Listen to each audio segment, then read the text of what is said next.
누가복음 6장 읽도록 하겠습니다. 안식일에 예수께서 밀밭을 지나가시는데 제자들이 밀 이삭을 잘라 손으로 비벼서 먹었습니다. 그러자 몇몇 바리새파 사람들이 말했습니다. 당신들은 왜 안식일에 해서는 안 될 일을 하는 것이요? 예수께서 그들에게 대답하셨습니다. 다윗과 그 일행이 굶주렸을 때 다윗이 한 일을 읽어보지 못했느냐? 다윗이 하나님의 집에 들어가 제사장만 먹게 돼 있는 진설병을 자신이 먹고 또 자기 일행에게도 나눠주지 않았느냐? 그러고 나서 예수께서 바리새파 사람들에게 말씀하셨습니다. 인자는 안식일의 주인이다. 또 다른 안식일에 예수께서 회당에 들어가 가르치셨는데 거기에 오른손이 오그라든 사람이 있었습니다. 바리새파 사람들과 율법학자들은 예수를 고소할 곳을 찾으려고 안식일에 예수께서 병을 고치시는지 안 고치시는지 엿보고 있었습니다. 그러나 예수께서는 그들의 속마음을 꿰뚫어 보시고 손이 오그라든 사람에게 말씀하셨습니다. 일어나 앞으로 나오너라. 그러자 그가 일어나 앞으로 나왔습니다. 그리고 예수께서 그들에게 말씀하셨습니다. 내가 너희에게 묻겠다. 안식일에 선한 일을 하는 것과 악한 일을 하는 것 중 어느 것이 옳으냐? 사람을 살리는 것과 죽이는 것 중 어느 것이 옳으냐? 예수께서는 그들 모두를 둘러보고는 그 사람에게 말씀하셨습니다. 내 손을 펴보아라. 그가 손을 펴자 그의 손이 회복됐습니다. 그러나 그들은 화가 나서 예수를 어떻게 해야 할지 서로 의논했습니다. 그 무렵 예수께서 기도하시기 위해 산으로 올라가 밤을 새워 하나님께 기도하셨습니다. 날이 밝자 예수께서는 제자들을 불러 그중 12명을 뽑아 사도로 부르셨습니다. 예수께서 베드로라 이름 지으신 시몬과 그 동생 안드레 그리고 야고보, 요한, 빌립, 바돌로메, 마태, 도마, 알페오의 아들 야고보, 열심당원으로 불린 시몬, 야고보의 아들 유다, 배반자가 된 가롯 유다였습니다. 예수께서 제자들과 함께 산에서 내려와 평지에서 계셨습니다. 거기에는 제자들의 큰 무리가 있었고 또 온 유대와 예루살렘과 두로와 시돈의 해안 지방에서 모여든 많은 백성이 큰 무리를 이루고 있었습니다. 그들은 예수의 말씀도 듣고 자기들의 병도 고치고자 몰려온 사람들이었습니다. 더러운 영들에게 시달리던 사람들도 있었는데 그들은 낫게 됐습니다. 그러자 사람들은 모두 예수를 만져보려고 애썼습니다. 예수에게서 능력이 나와 그들을 모두 고쳐주었기 때문입니다.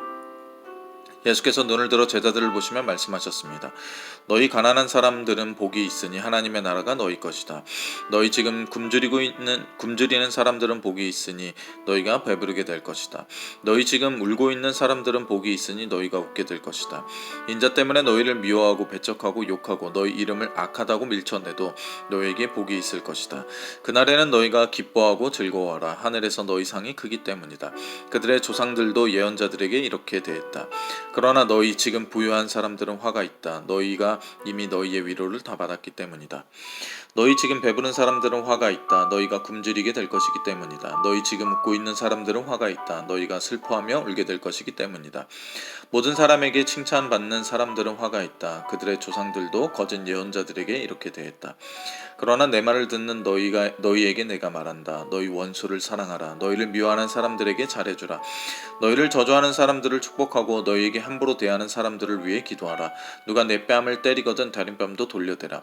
누가 내 겉옷을 빼앗아가고 속옷까지 가져간다 해도 거절하지 말라. 누구든지 달라고 하면 주고 내 것을 가져가면 돌려받겠다고 하지 말라. 너희가 남에게 대접을 받고자 하는 대로 남을 대접하라. 자기를 사랑해주는 사람들만 사랑하면 무슨 칭찬이 있겠느냐. 죄인들도 자기를 사랑해주는 사람들을 사랑한다. 잘해주는 사람들에게만 잘해준다면 무슨 칭찬이 있겠느냐. 죄인들도 그만큼은 한다. 돌려받을 생각으로 남에게 구워주면 무슨 칭찬이 있겠느냐. 죄인들도 고스란히 돌려받을 생각으로 다른 죄인들에게 빌려준다. 그러나 너희는 원수를 사랑하고 잘해주며 돌려받을 생각 말고 빌려주라. 그러면 너희 상이 클 것이고 너희가 지극히 높으신 분의 아들이 될 것이다. 하나님께서는 은혜를 모르는 사람들과 악한 사람들에게도 인자하시기 때문이다.